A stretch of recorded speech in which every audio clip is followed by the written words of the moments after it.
Hey everyone, welcome back to another episode of the Retro Gamers Podcast, episode number 330. Larry here. And Anthony here. And what's going on, sir? How are you? Good. Home. Yes, me too. I'm home. Well, My other home. You're. As I say, that's not your home anymore.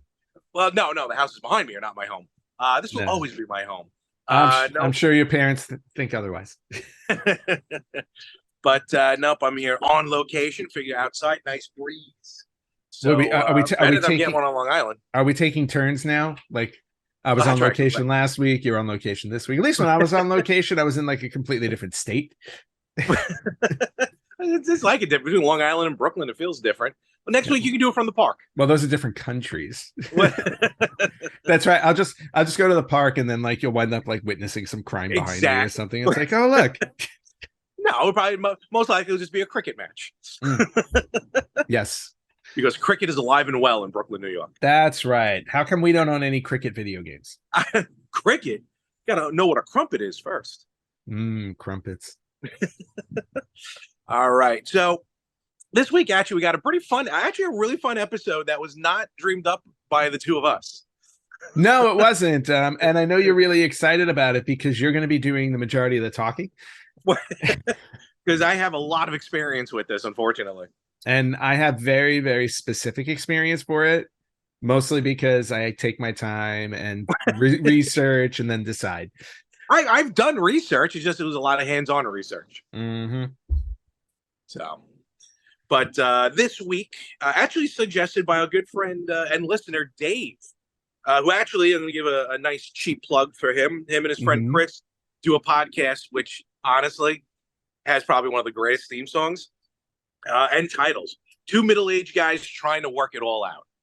So they're very young. I think they're only like 7 episodes in. Nice. Isn't that what we do? What? Don't we just try to work it all out? Yeah, we just try to work it all out through video games. What? Yeah, we're very specific. We're niche. Yes, we're niche. Oh, is that what it is? We're niche. No, they did have a really good episode about TurboGrafx-16. Oh, nice. And they also had a fun episode about physical versus digital, which we've talked about many times. And then I'll throw this out real quick because it was just it was a nostalgia reminder when they talked about it. Their last episode was about mob movies, but they were talking about back in the day when movies were so long, they came out on a double VHS pack. Yes. And I'm like, I haven't thought about those. I mean, the only one I really remember ever renting was WrestleMania 4. That's right. That was on a double. A double VHS. Well, I remember, I think Heat. I think Heat might have been a double. Okay. No, wait, maybe I'm thinking of something else. Never mind. I know Titanic was a double VHS because my sister rented it a million times. And the thing with WrestleMania 4, I remember specifically where it would stop off. They broke it up in the middle of the Hulk Andre match in the second round of the tournament. How do you break it up? That match was like 2 minutes long. It was like when Andre had Hogan had him in the trapezius. Okay. And I remember like just Gorilla being like, he's got him in the trapezius. He has nowhere else to go. To be continued. Yeah. On disc 2 or video 2. Well, maybe that was just the 2-hour mark, and how like that. Yep. That's all you get. Basically.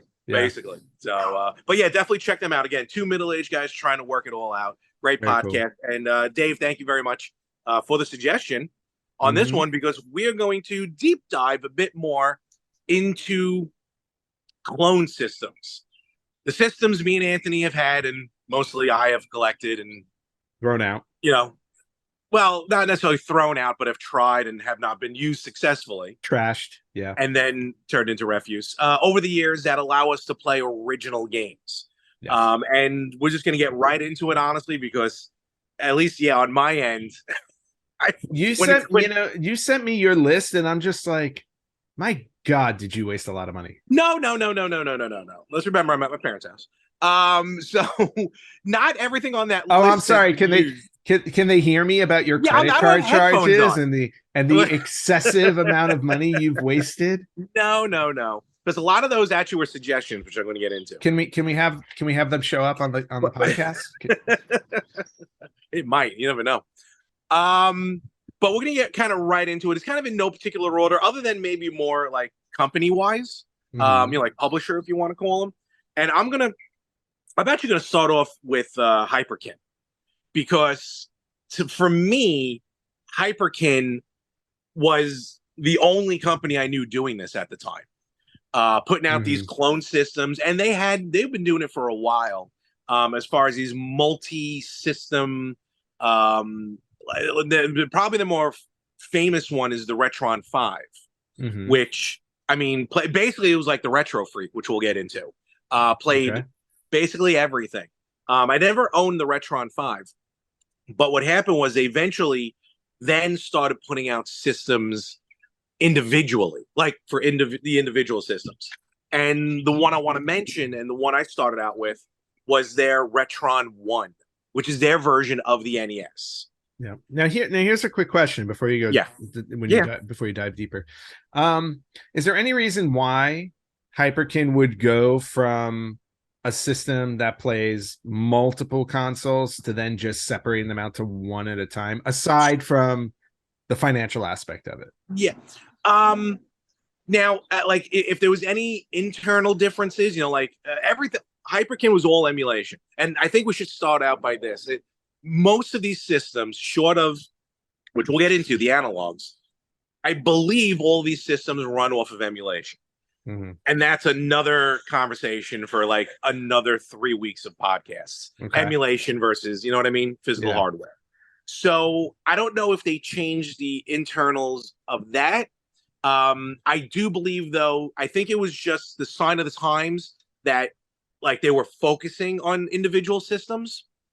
And the Retron 1 ended up being HDMI, which I don't think the Retron 5 was. So, but I think it was just kind of that go-to standalone systems for standalone clones for standalone systems. Got it. Okay. Now, don't get me wrong. Later on, they started doing some combiners, which we'll get into. But yeah, I just think it was a sign of the time, what was going on then. Fair. So, and with the Retron 1 was my first, again, step into these clone systems. So I'm like, all right, and you're right, it was on a budget. I've always said that. Hyperkin is the Kmart of these clone systems. They're inexpensive. You get what you pay for, and I don't mean that in a bad way. It's just, it is what it is. Right. So I remember I picked it up, and it was the first time I was able to play original NES cartridges, probably since owning an original NES, which would have been decades prior. So, and I say that meaning I don't, like, my memory of what those games look like faded. Because when I started playing the Retron, I'm like, oh, this is sweet. I'm playing original carts with original controllers. Games are going awesome. I was playing ROMs and hacks. Like I have that ROM of Contra, the really hard version of Contra. Oh, yeah.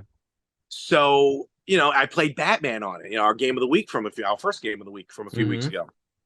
And I'm having a fun time with it. And I forgot where I was. Oh, I think I was actually streaming. I probably at the time we were doing more streaming. I was doing more streaming. And I was playing Contra. And someone went, oh, this is a pretty cool hack of Contra. I liked the slow down music. I was like, slow down music? What are you talking about? Again, I'm not remembering because I hadn't played Contra in a long time. So I was like, all right, maybe it was a hack. Maybe they did something with the music. And then when I started playing Batman, like either it was memories started coming back, or maybe when like that 8-bit Batman pop vinyl came out. I'm looking at it on the Retron 1, and I'm like, he looks a little saturated. He's not as purple as he usually is. Right. So now I'm going purple Batman. Yeah. So now I'm wondering, is this how I remember it? Then I started going to Game On, and then I like compared the games there, and that's where I first realized that, oh, maybe these clone systems aren't everything they're up to be. Because admittedly, that Retron 1 for the NES was not good. It did play the music slower. It did kind of saturate the colors. And, that's where, again, the first time I kind of went, ooh, maybe this was not a good idea. So, I owned it, though. I had it. I still tried playing it anyway because I had the system and I had the games. But my go-around with the original Retron HD1 was not a good one. So I actually did not recommend that system. Okay. Not Now, surprised. now moving on, Nintendo Hyperkin they go, all right, well, we did an NES. Time to put out a Super Nintendo one. So they put out the Retron 2. I think you can see where they're going with their naming scheme. Excuse me, not the Retron 2, the Super Retron. I was gonna say the Super. Super Retron with an A. Yes, SUPA RETRON. And did you buy that one? Yes. So that was their dedicated Super Nintendo. Okay. But this one I did a little more research in. Like I watched, some people reviewing it, and for all the reviews that I agreed with them on their NES version, they said the Super NES version was actually better. It actually games ran the way they should have run. So I picked that one up, and that was a home run. That Super Retron was perfect. Played the games as remembered. The best part, and even compared to later systems like the Retro Freak, like the Analogue, what those systems lack that the Super Retron has, which I don't know why no other system does this, actually had an eject button. Oh. It's funny when there's no eject button on a Super Nintendo, you really miss the use of that particular button. It was a very simple feature that was very helpful. It really was, because the Genesis, you just always had to just yank it out of the damn system. It felt like every time you were pulling it out of the Genesis, you were going to break the console. No, honestly, or the cartridge. It was terrible. So the Super Retron actually kind of got me back in good graces with Hyperkin. And I'm like, all right, clearly I made some sort of mistake with the NES, but now I'm playing Super NES games, and this is pretty cool. Now, since then, I do believe Hyperkin has re-released the Retron 1, the standalone NES. So they might have fixed those issues. Plus, in a weird move, but maybe not so weird, the Retron 1 with the NES was HDMI. They have since put out a Retron 1 AV version, which is strictly audio, old school audio video, yellow and white, which I thought was an interesting go.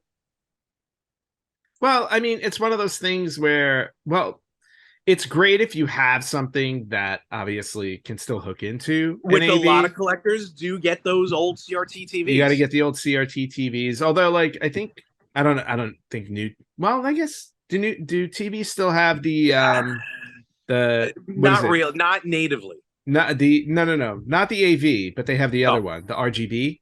Oh, the coax. Component, I mean. The component. Like most TVs still have the component, and you can hook up the AV. Not my TV. Through yours doesn't have the component? No, but it has one port that I had to get an adapter to do, which is odd, but it works. Right. No, but I'm saying a lot of TVs still have component, and you can hook up AV to them. So yep.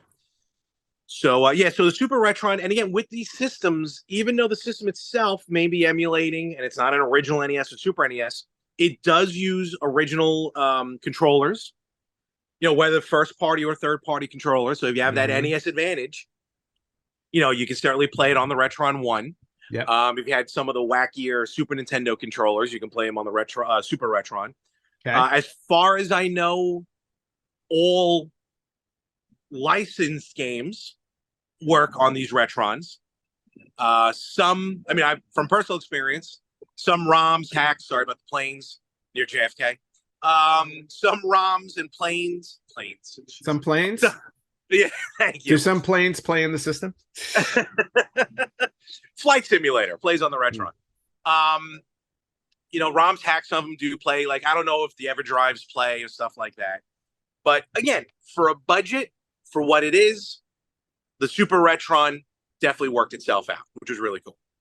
So now, Hyperkin, they're to me, they're starting to step up their game now in this world of clone systems.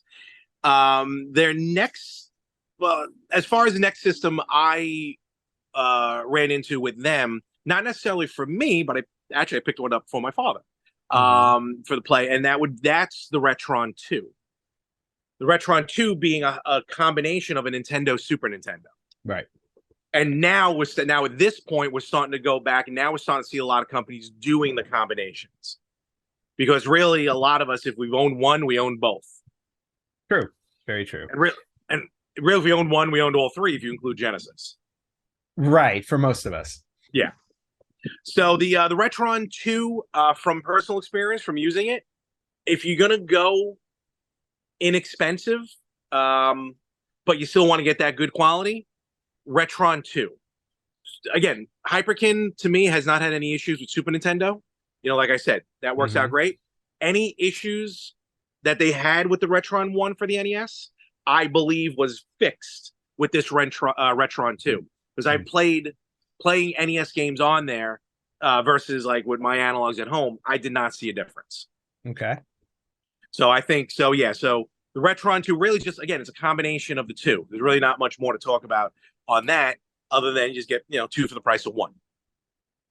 All right. Well, and that just makes sense. I mean, no, and at that point, like once the Retron 2 came out, the Retron 1 and the Super Retron were basically like extinct. You don't need those anymore if you have the Retron 2. No, true. I mean, obviously some people enjoy one over the other, or maybe just prefer to have separate systems. Who knows? True. Like I said, you. Well, I almost had no choice. They re-released the Retron 1. So like I said, they probably fixed that up. But for your base, for NES and Super NES, I think again, those would be the way to go.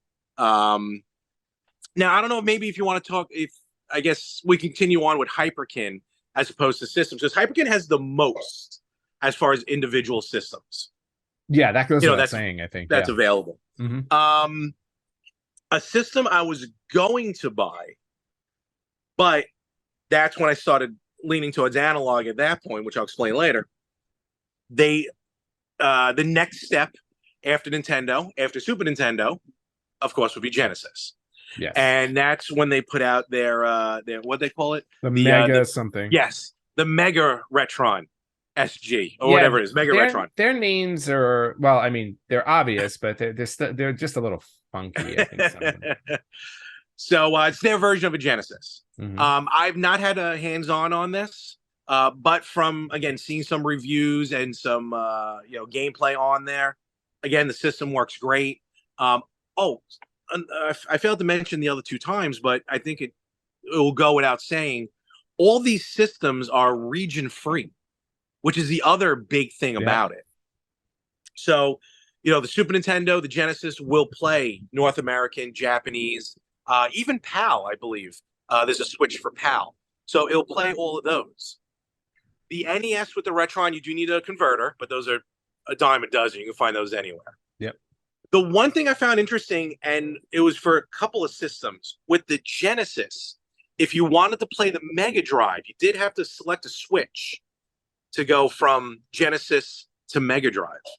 Basically, North American to Japanese. That I thought was interesting. I don't know why specifically. Obviously something to do with programming, but nevertheless, I was going to say, I mean, a Genesis, a regular Sega Genesis couldn't play Mega Drive games. Well, no, but like with these, since they're emulators, you would think they can build it in. But again, for some reason, a couple of them needed a switch. It's probably the same difference as like the Famicom and the NES. There was something different about the cartridges. Yeah, probably. So the Mega and what I love about Hyperkin, they have their like thumbprint, their calling card on all these systems. Mm-hmm. They always have, basically the systems are pretty boxy, but like one corner is like shaved off with the Hyperkin logo on the corner. So like, what a Hyperkin when you look at it. Which I think is pretty cool. Okay. Now other systems to note from Hyperkin that I want to throw out, they put out a system for Game Boy, Game Boy Advance, and Game Boy Color to play on the TV. And that's called the Retron SQ because it's shaped like a square. It is literally a small box. I get that, but that's just weird. They have it that I've played on demo, like at Game On, they have it on demo. Mm-hmm. That system, right? If you're looking to play your handhelds, that system rocks. Okay. Again, they look gorgeous on TV. It's almost like playing on a Super Game Boy. Nice. Yeah, no, it looks gorgeous. I would definitely recommend if you're looking for handheld. Also, actually, another one that I own, a Retron 77. which is their Atari 2600. Yes. Now that's a throwback. Now, didn't they also make? You probably didn't buy it. Didn't they also make? Maybe it was them or somebody else made an Atari 5200. It wasn't. It was not Hyperkin. There's another company who has that because the 5200 cartridges were hard to emulate, and there's like one company out there who's made a 5200 console. Well, I will need to find them now. Yes, because I don't know where that is. No, this was. I'll see if I can find it while you keep talking because you haven't stopped talking about Hyperkin. Well, again, they're the one that have the most systems. It's not like I'm promoting. I mean, I love Hyperkin. Don't get me wrong. They have the most systems. The Retron 77 is awesome. It's a tiny system. I mean, it emulates Atari to the point where they have, I think they call it, if I remember correctly, a fry button, where you basically like fry the system, quote unquote, glitching the cartridge, which usually made weird things happen on the cartridge. So I thought that's pretty cool. They have a black and white mode to play on some of these games, and again, it'll play original controllers. So if you have an original Atari controller, you can plug it right in. And again, HDMI. So all of these are for modern televisions, and not only that, of all the systems I'm going to be talking about, all but one plug in via USB. Yeah, and seeing that's very convenient. And that's kind of almost going to be the standard nowadays. These days, yeah. So, it's funny. I can't find. I have a friend who has this emulator for the 5200. Interesting. I'm just gonna have to ask him. I'm very interested in that. Yeah, because I can't seem to find a lot of Hyperkins are popping up, and if they didn't make it, I'm dying for them to make a 5200. You're sure the 77 was only 2600? Yeah. Yep. Is there a 5200? 5200 cartridges are wide. No. Was there an attachment for the 5200? I wonder that you can get. But not that I know of. Okay. Interesting. So. All right, I will find out. So again, gaming on a budget, Hyperkin to me, the way to go. They just released a new Retron. I don't remember what weird naming scheme they're using. Oh, Retron 3. Never mind. That will have NES, Super NES, and Genesis. Oh, I thought they already had that. Again, they had the Retron 5 and stuff. Like, they went back in the numbering. It's almost like these are like prequels at this point for Hyperkin. Oh god, now they're turning into Star Wars. Like, no, thank you. So and then Retron also had, like, they have the Superboy, which is a portable Super Nintendo, right? Which is really cool. That hooks up to your television. Okay. Which is really cool. And it has, like, controller ports on the front for real controllers. Nice. And they have I think they call it a Supa, S-U-P-A, Superboy for Android phones that turn your Android into a Game Boy. Oh, that's kind of cool. Yeah. Very cool, because it never came out for iPhone. I was mad for that. So definitely, like I said, if you're looking for gaming on a budget, Hyperkin, 100%. Okay. So that was a lot. So of all the ones you mentioned are the ones that you personally bought from them. I've owned a Retron 1 for the NES, a Retron 2 for the Super NES. I own a Retron 77 currently. Right. I've bought a Retron 2, the NES SNES combo. I know I'm getting the names mixed up, so I'm just going with the system. The combo, which I've played, but I don't technically own it. So I've had like 3 of their systems. Actually, 4, because the door broke on the NES version that I had. Okay. The flap for the thing. And I didn't want to wait for a replacement. So I just bought a new one. Nice. So I've technically had 3, currently own 1. Okay, fair. That's not too bad considering you in terms of shopping. So I thought maybe you owned all of those. Not all of them, but I did have a different one as well before we get into the ones that we have. Oh, okay. So I have one more to talk about before we get into this one. And this one, it's got major pluses and major minuses. I'll mention this one real quick. It's from Retrobit. Retrobit is a great company. I've got, they're putting out some great re-releases of games like Battletoads, Double Dragon, Holy Diver, R-Type 3 and Super R-Type on Super Nintendo. They have a system called the Super Retro Trio Plus. Super Retro Trio Plus 3-in-1. It's an NES, a Super NES, and a Genesis. This one I owned. It was the first triple changer, if you will, that I had. Again, all the games worked perfectly. All right. If you wanted to play a Famicom game, I think you needed, again, an adapter for that. Otherwise, the other two systems would play Japanese or North American. Okay. It came with its own controller, but you were able to plug in original controllers. Perfect. Little switch on the front to change, PAL, North American, all that. The only problem I had with it was it felt like it was made on a budget. Way too plasticky. Like, I felt like every time I was going to remove a cartridge, I was going to snap the thing in half. Okay. And that was like my really only one complaint, because it's got a nice little flap in the front that hides the controller ports. Okay. Nice and neat.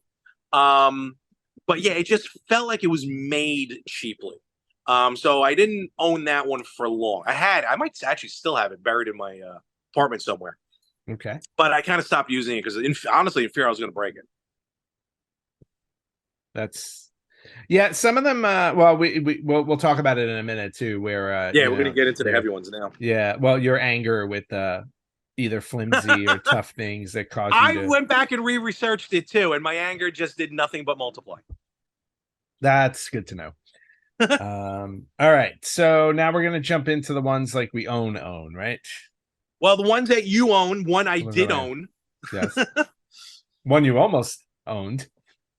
One that I came close to owning, you're right. And you know what? When I was looking at what it plays, again, I don't regret it, but there's some sadness to it. So yeah.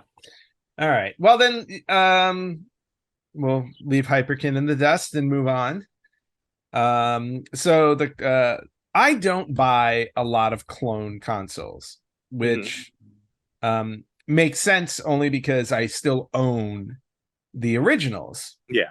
So there's really no reason for me to buy them except for the ease of playing. So basically, like, if I don't want to have 26 consoles hooked up, which in my current living situation I don't have the room for, it's easier to keep clone consoles.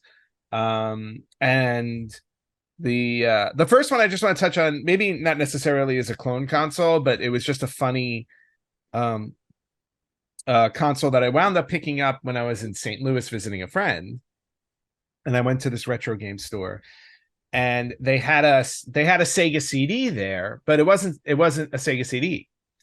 It was the JVC XI. And I had never heard of the JVC XI until I saw it in that store. And that's when I learned. I was like, Sega had given the rights over to JVC in return for some audio components that they had made, and then JVC made their own version of the Sega CD, but it was a one piece. Yes, it was a one piece. You don't hook up a Genesis to it. It was a Genesis Sega CD together. So I thought that was kind of a cool thing to have. So I picked it up while I was in St. Louis. Yeah, no, that thing is cool. Yeah, it's really cool. But the stuff to really talk, like the clone console, the very first clone console I ever not even made an effort, but just found out about, was also very randomly, because I was in Japan at the time. I was traveling there a lot for work, and I went to this mall, basically. Like Japan, they have not necessarily malls, but they have these like shopping centers that are like 8, 9, 10 floors tall, and every floor is a different thing. The way that the way that you go to like a Macy's, and there's like there's home, there's men's, there's women's, except this one was like, video games and toys, clothes, travel, yada yada yada, all the way up. And then the top floors were usually food, like restaurant, like okay. That's just the way it was. Then you work your way down. Yeah, but either you work your way down, or you work your way up. Like as you go up, you're getting hungrier, and then you finally get to the top, and you're like, food. So I was at this store. And I was looking through their video game section because I was like, oh, cool, I'm in Japan. I found Super Potato and all these other places, but I had seen this console called the Retro Freak, and I'm like, oh, what is this? So weird title. Yeah. So I was like, all right. So I start looking at it, and I realize I was like, this thing plays like 12 different consoles. Yeah. I was like, so I found out how much it was, transferred the yen to dollars to see what it was. I think it was like, I think at the end of the day, it cost me like $250 all in. Okay. I was like, you know what? I go for 12 systems. I go, that's pretty damn good. I was like, I don't have to pull out my old consoles to play anything again. So I grabbed one, right? Grabbed one at the store. And then I'll finish the personal story and then I'll get into the system itself. And then I went back to the hotel. And the next day I was talking to my boss about it. And I said, I bought this console. It plays 12 different things. Da, da, da, da. She's like, my son would love that. And if I'm not mistaken, I may have texted you about it too. I think that's where I learned about it. Yeah. Yeah, that's where you learned about it. So we went back to the store because my boss was like, I'm gonna buy one for my son. So we went back and they were sold out. Oh. And I'm like, I go, this is interesting. I found out later the console had just come out. I literally grabbed it, I think, when it either just came out or when they just got more in stock that day. Because there was a line of people when I went the first time to get it. And I'm like, what's this line? And they're like, somebody had explained to me it was for that. So I'm like, all right, I'm gonna grab it. I had no idea that this was like a red hot thing that had just come out. So I'm like, oh, cool. So I got lucky. Yeah. I got lucky. And the cool thing about the console, it's not, I would definitely say it's not a pretty console at all. No, it's a freak. Yeah. Maybe that's why it's called the Retro Freak. Yeah. It's just a white boxy kind of look.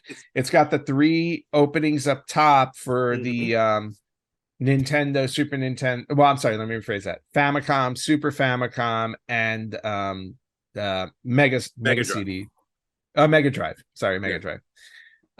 But it also has slots for everything else. So I'm just gonna run through, like, I have the specs on this thing. Yep.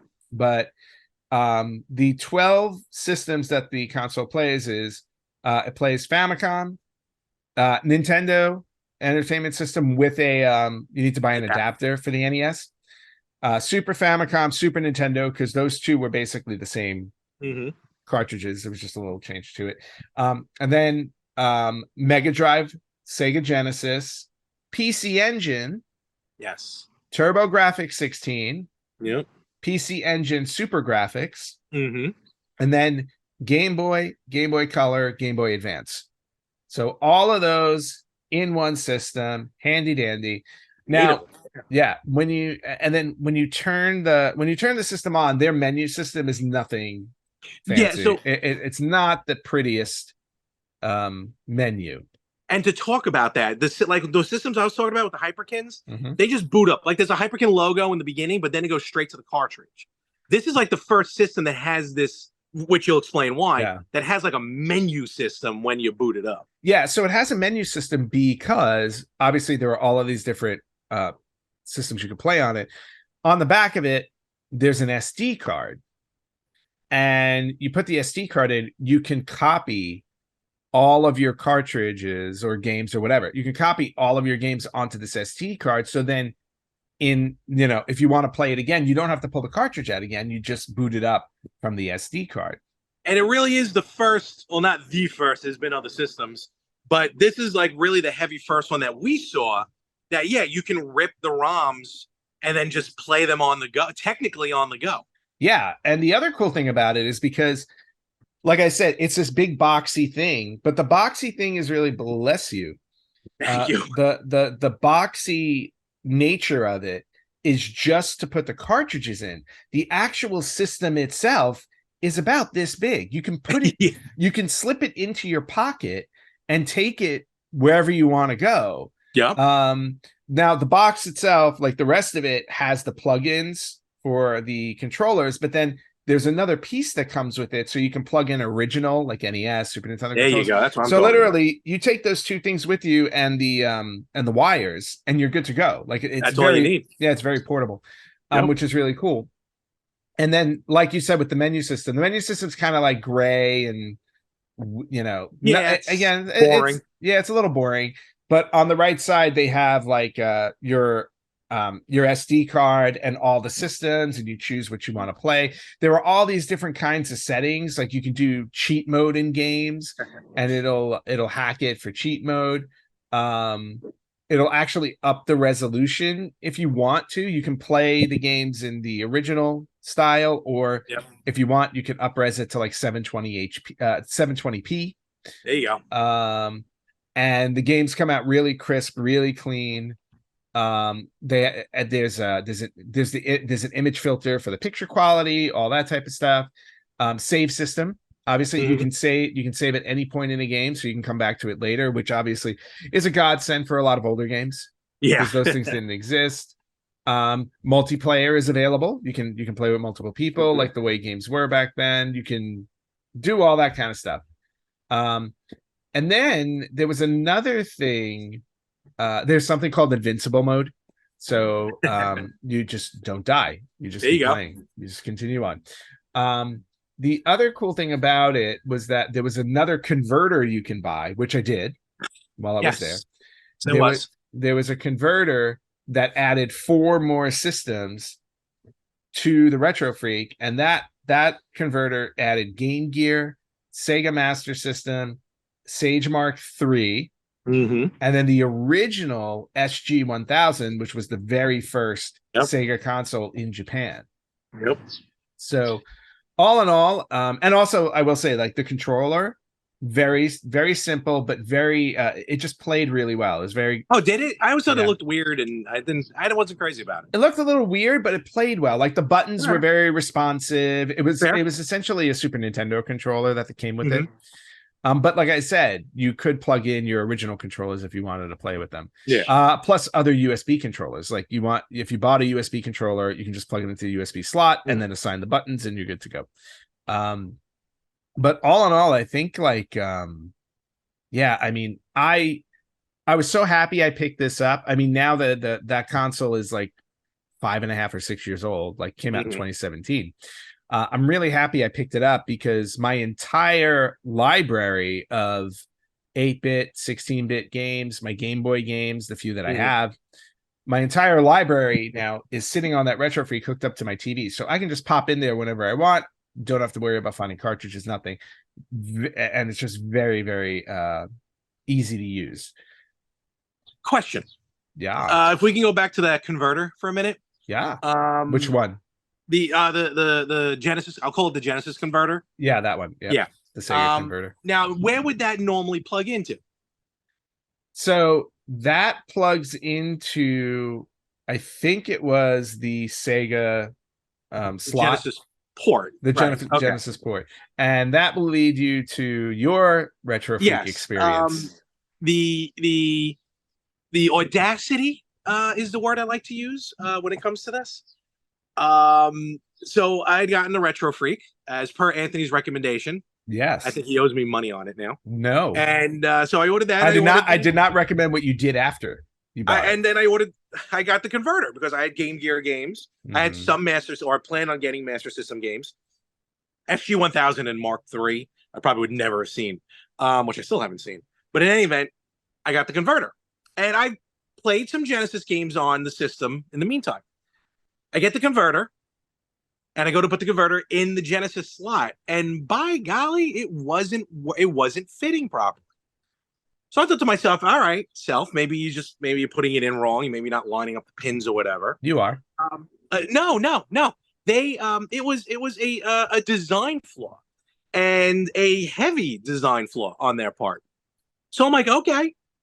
So I write to the company, and basically, long story short, I could have mailed it back, but I would have had to pay for the shipping. And I think I bought it from either Japan or England. I think you bought it from England. I feel like I bought it from England. And it was going to be pretty pricey to ship it back. And at that point, I was very frustrated. I was mad that the system wasn't doing what I wanted it to. Wait a minute. Was I able to play any Genesis games? Hold on. You know what? I don't think I was able to play any Genesis games, now that I think about it. Yeah. And that's what made me almost rip it out from the wall. And I said, you know what? A loss is a loss. and I decided to gently place it into my recycling bin. And by gently placing the recycling bin, I mean toss it to the back of the trash can and bounced off the wall and into the can. So instead of, well, okay. I understand the logic of having to pay the shipping to send it back, right? That's an issue.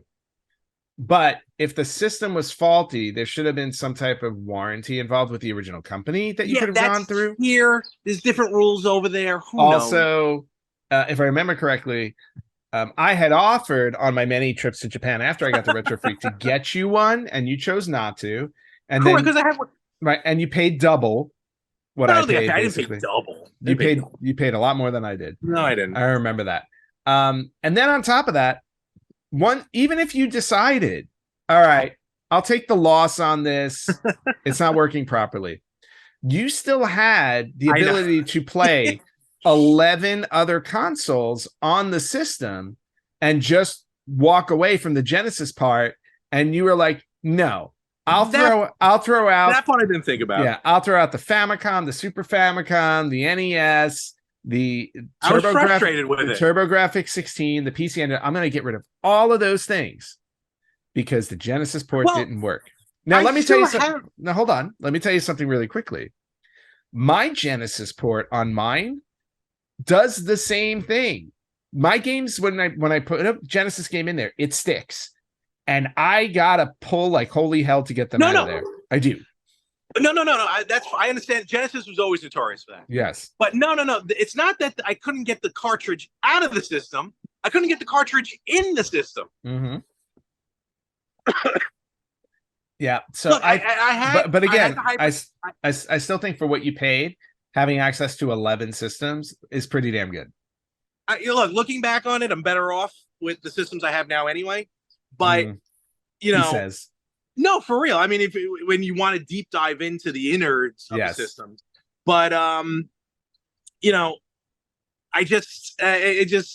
had my Hyperkins. You know what I mean? Really, I got in it for the Genesis, maybe the TurboGrafx later on. Yep. So I was like, all right, forget this. And I think at that point is when I discovered this other company that we started catching wind was going to do a pre-order. And I'm like, this one makes kind of sense. So I'll just get rid of that. And you know what? I'll order this. I'll have everything all kind of sort of all in one, even though it's module. And it was going to work out better. And I think that's why I ended up getting rid of the Retro Freak and was looking forward to getting a system that you have some of that I ended up canceling. And that would be the Polymega. Yes. And which I still can't remember the original name. I wish I remember the original name. I don't remember the original name, but I do remember when you backed the Polymega, how excited you were when you backed it on Kickstarter and you're like, this is going to be the best system ever. So much so that you convinced me later after the Kickstarter was over to pre-order. Well, to be fair, it wasn't a Kickstarter. They did it on their own crowdfunding. It was right around when Kickstarter started. So they were doing their own thing. But no, and look, I still think this system is amazing. Mm-hmm. And look, I didn't talk you into it. I talked you into going down to a demo. Mm-hmm. And that's where you fell in love with it. Wait, I thought I pre-ordered it before I saw the demo. You might have, but you locked it in. Oh yeah, when I saw the demo, I'm like, because I think I saw the demo like a year later. Something like that. It's one of our biggest watched videos on YouTube. It is. And when I saw the demo, I'm like, oh, this is going to be a big deal. So, yes, I came across this thing, what eventually would be called the Polymega, which was essentially all in one. Now, what was cool about and every one of these systems had some sort of innovation that kind of caused us to go into it. The Hyperkin, it was first really HDMI. Again, TVs were getting new. And it was one of the other reasons why I got any of these systems is because they hook up via HDMI. So that's a major thing. And then you get like to the multi-systems, right? The Retro Freak, as far as I know, was the first one to do TurboGrafx. So that was a reason in itself to keep it. Polymega was the first one to do CD-based games. Yes. And this is what sold me originally. And we've talked about this in the past. We'll touch on it real quick, but just to take a moment, to talk about all the systems that this thing plays. Mm-hmm. Now, this is just the base unit. You did have to buy additional modules for cartridges, but this is the just base, the one that you own, Ant. Yes. Base unit alone will play, and we're talking all three regions: North American, PAL, and Japan. PS1, Saturn, Sega CD, Mega CD. I'm going to go a little out of order. Neo Geo CD. Mm-hmm. What? Wow. TurboGrafx CD, Super CD-ROM 2, Arcade CD-ROM 2, obviously PC Engine CD. And to this, as of this recording, unless something is going to be released, soon, this is the only system that will natively play 32X CD. Yep. And for that matter, if you buy the module, a 32X. Correct. So that's what the Polymega has going for it. If anything else, the CDs and the 32X. This thing was a literal game changer just for the base unit alone. Because I didn't sell you on the modules. I sold you on the base unit. You sold me on the base unit. The reason why I didn't want to buy the modules is because I had my Retro Freak. There's no need. I don't blame you. Right, exactly. Now, the modules are NES, Super NES, Genesis, and TurboGrafx. And the newest one, and again, the first system to do it, the N64. Correct, which I pre-ordered. Yes. So that's your only module that you're gonna have so far. That's the only module I pre-ordered because again, I don't have a console to play the N64 except the original. Of course. The Genesis, again, the fact that the Genesis will play the 32X. Look, we all know what the 32X is. It's Sony's Virtual Boy. So it means it's the greatest system that they put out. Yeah. It's but pure trash. It's got its games, it's got its love. But this one will play it natively. That the other system we're going to talk about last doesn't play it natively. I got to have Jack set something up for it to play 32X. Also with the Polymega, like the Retro Freak, you burn the ROMs to the hardware, so you don't have to keep putting in the CDs, you keep putting in the cartridges. Yeah. But you can if you want to. You can play right off the disc if you want to. Right. Same with the Retro Freak. Yeah. On top of that, some of the games, this was really probably the first system that had some games already built into it. When you buy it, there were already games available, right? That's right. Yeah, there were a bunch of games. Most of them I didn't know. Most of them I think were homebrews or indie titles or something like that. I think they were really trying to go either indie, homebrew, or even like maybe some exclusive Japanese games that never made it over here. Correct. So but still, just to get anything with it was still was a nice touch. So you can still use it even if you didn't have anything, right? Or for that system. Excuse me. You can So the only complaint I would have about the Polymega, which I eventually canceled my pre-order. And you literally canceled it because I want to point this out. You canceled it and you said to me, and I believe you even said it on the podcast, whatever episode it was, when you canceled it, that I'm tired of waiting for it. Who knows when it's going to come out? I'm going to cancel it, and I'm going to get. There was like some other. You were gonna buy some other console to do these things, and then 3 weeks later, that's what happens. The email comes from Polymega saying, "Good news, everybody! These are shipping soon." And I think I had mine like 2 months after that. So what happened was, to jump ahead a little bit. Oh, I am down to 20%. So this is we're gonna be crunch time, folks. Basically, what happened was Analogue, which now let's just talk about Analogue real quick, because to me, Analogue and Polymega are going to run side by side. Yep. All of these things are emulators, right? Mm-hmm. They all play on emulation. Again, that's a subject for itself. Analogue, though, pride themselves, no emulation. FPGA, it's hardware. It's on chips, but it's hardware. So at that point, really, it was Analogue guarantees plays anything and everything. Polymega didn't guarantee that. Poly still doesn't guarantee that. They say like 90%. Granted, that is a huge amount, but like 90% of games are playable.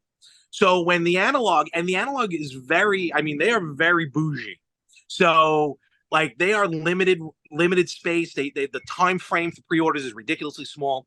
And at that time, they were re-releasing their the Super NES, their Genesis, and their extremely limited edition NT Mini Noir, which is their NES. Okay, that's a lot of different friggin' things. It is, and in all separate systems.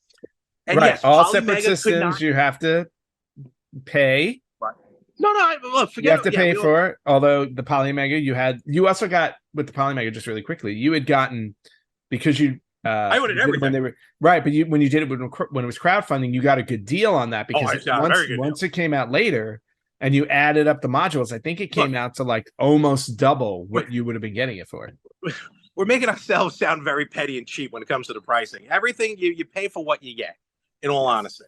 But No, with I'm not saying I'm not saying that. I'm just pointing out, like for pre-ordering it, you got a good deal on the price. No, I know, but it wasn't what it was. Is at the time, you're right. Polymega wasn't guaranteeing. Look, we were in the middle of the pandemic.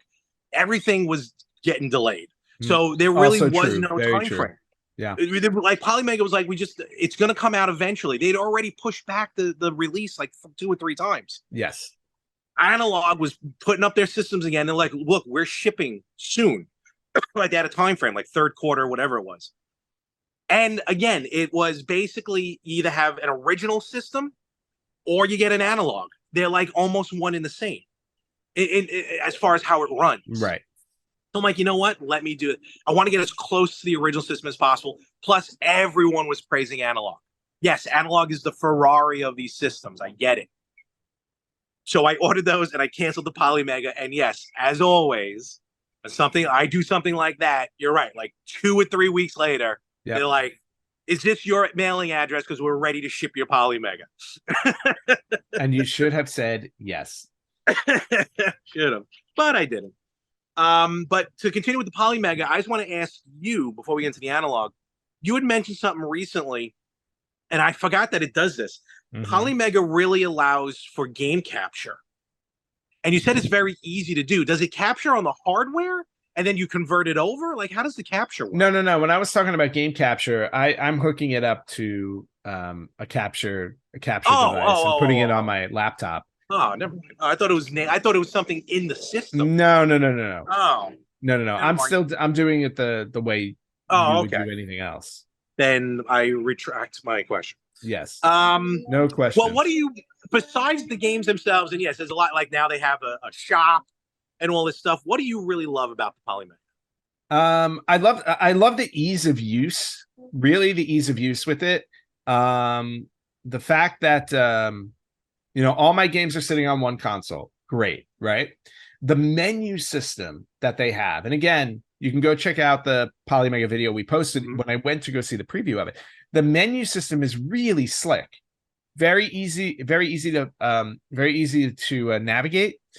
And your systems are kind of all of your games are separated by console. And then when you go into the console, you have different ways that you can organize them. You can organize them A to Z. You can organize them by genre, by year. So they make it very easy, again, to navigate. You can set it up or look for things the way you want to. Cool. The save system, again, you can save at any point in a game. It'll automatically save your spot, so you can go back to it. So, for example, save states are great. Like when we were playing Tomb Raider a couple weeks ago, that save state, I used it so many times because you miss a jump in that game, you die, you go all the way back to who knows where. So I was always like saving like before big jumps that could potentially kill me. Fair enough. A lot of times that happens. But that part's really cool. I think there's an adjustable element to how you want the game to look as well. Okay. And then I mean, just overall, it copies the games. You can do when you play the game too. They have a classic mode for the game, so I guess it's just like original.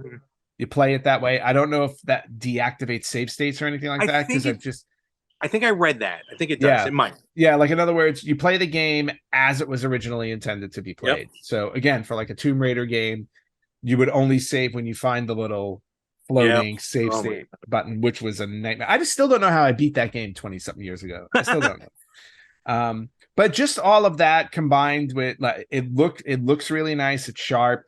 I like the sleek black design of the console. The controller is very comfortable in your hands. It is a comfortable controller. I'm not a fan of like a universal controller. Mhm. Like but now again, at the time they weren't out, but now there are a lot of USB controllers for the Saturn, for the PlayStation. You know what I mean? Right. So like if you wanted to really use the individual one for Sega CD, Right. And I think if you but bought that the you but and it, your the and if you Polymega one I like. Polymega one I like, and if you buy the other modules, don't they come with a controller like an NES, Super Nintendo, They like do. They those? Yeah. come with like a Polymega version of their controllers, but again, you can hook up original. Right, exactly. And obviously they're all wireless, so that works really well too. Yeah, I mean, just overall, like it's one of the best menu systems for a console I've had since they Okay. started having like a menu system. Menu. Like, yeah, like since they started having menus. Like when I play my PS5, I still I don't know why, but I still can't navigate it as easily as I can my Polymega. All right. Um, maybe it's just because I'm dense. I don't know. So, all right. Well, no, Polymega is good if you're looking for an all-in-one system, especially CD-based systems. Yeah. Well, it's the only one out there right now. Go with the Polymega. Yeah, but they definitely took their time to make sure that Yeah. it was Oh, going to did they work. ever? They took their time to make sure that everything was going to work well, and they did not disappoint. And then the final one to mention, I've already mentioned this. I'm not going to go into major details. I've talked about it in the past. Analogue. Excuse me. You know, you get what you get. These things are pristine. All right. And I have the NT Mini Noir, which is the NES and Famicom, and I can hook up a Famicom disk drive to it. And one day I'll get that. That's the really original. cool. The Super NT, which is Super Nintendo and Super Famicom. The Mega SG, Genesis Mega Drive. Of course, the world is in love with the Analog Pocket, which is the handheld. Mm-hmm. And the one that is actually still available for pre-order right now, which I'm shocked. The Duo, which is their TurboGrafx. Oh, And nice. their first CD-based system with the TurboGrafx CD. There's really nothing major to mention other than just this is FPGA. There is no emulation. You are playing off of hardware. So far it plays everything I've ever owned. Hacks, ROMs, original carts, everything. Nice. The plus, it's at the same time. There's a plus and a minus with the Mega SG, the Genesis. Again, it doesn't play 32X natively, nor does Analog have a 32X adapter. You can play 32X games, but you got to get their DAC adapter, and then you got to hardwire and solder some stuff together to get. So I'll pass. Yeah, that's a Jack question. I'm good to go for now. Or request. But what's great about this one, short of the Polymega, because Polymega does this already, you can hook the Mega SG to an original Sega CD and play the Sega CD system. That's cool. I thought was awesome. That's really cool. But it looks very weird for the little tiny Mega SG sitting on top of the Sega CD, though. Whatever. It's all but good. Their menu systems are very straightforward. You can deep dive into the menu. I mean, change fonts, colors, how things look, how things run. I mean, again, I'm not that savvy to deep dive into that. Mm-hmm. Like a friend of mine came in and changed some of the settings on the Genesis. And the only way I can explain it is the way the waterfalls looked in Sonic 1 and Sonic 2. When he changed the settings, it actually almost looked like water. I mean, 16-bit water, but it just changed. It's just the way it looked. It was weird. I can't even explain it, but that's how deep dive you can go into this. All right. Cool. And then most recently, I figured out, and this is all Analog allows it, because one of their creators did it. I jailbroke those systems. All four of them. And you can put ROMs and carts, what's called cores, on there. So much like how an EverDrive works. So don't get me wrong. Okay. Exactly. So now the system acts like an EverDrive. And I just have an SD card in each one. And I am loaded up now, good to go. So I'm playing technically ROMs on original hardware with original controllers. That's the game changer for me. Nice. Which is very cool. And again, Analog doesn't advertise it, but one of their programmers does it on the side. And Analog's like, all right, we'll allow it. Nice. So it's all good on them. Good on them for allowing. Fun note, real quick. I bought everything I've bought from Analog. I bought my Analog Genesis from Jack, our friend Jack. Mm-hmm. And I bought this a couple of years ago from him. When I started jailbreaking everything, I found a random micro SD card. And when I put it in, it already was loaded up. I think it was Jack's micro SD, because he had already jailbroke it and loaded it up with ROMs. And I'm like, oh, this was easy. Nice. I just threw it in and good to go. Well, special thank you to Jack for that. Yes, absolutely. So, folks, if you're looking for a clone system, there is a gambit of them. There's inexpensive ones. There's top-of-the-line ones. There's ones that don't accept Genesis cartridges, and everything in the middle. There's ones that Larry will throw out after a day. I've thrown out a couple of them. Mm-hmm. So hopefully, check these out. Yes, I know original hardware is perfect, but it's 2023. That hardware is getting old as well. TVs don't live, aren't hooking them up to them anymore. So these clone systems, I think, are the way to go. And let us know if you have one. Let us know if you're interested in one. And just, let us know what you thought.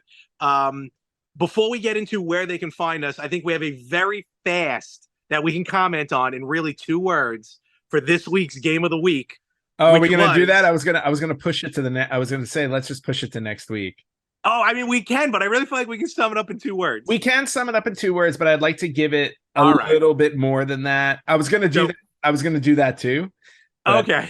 I was thinking that too, but I'm like, we'll push game of the week for next week because this topic went longer than expected. Yes. Well, here's what we're gonna do. We'll do a double game of the week next week because I want to offer something for this week. All right, that's fair. Okay. And just real fast, and we'll wrap this up. A game that I started playing a remake of. I want to go back to the original. And again, a game me and you kind of talked about recently. Where we're like, we really didn't play it when we were younger. Let's give it a shot. Blaster Master on the NES. Oh. Yes. I just beat it not too long ago. When? I told you that.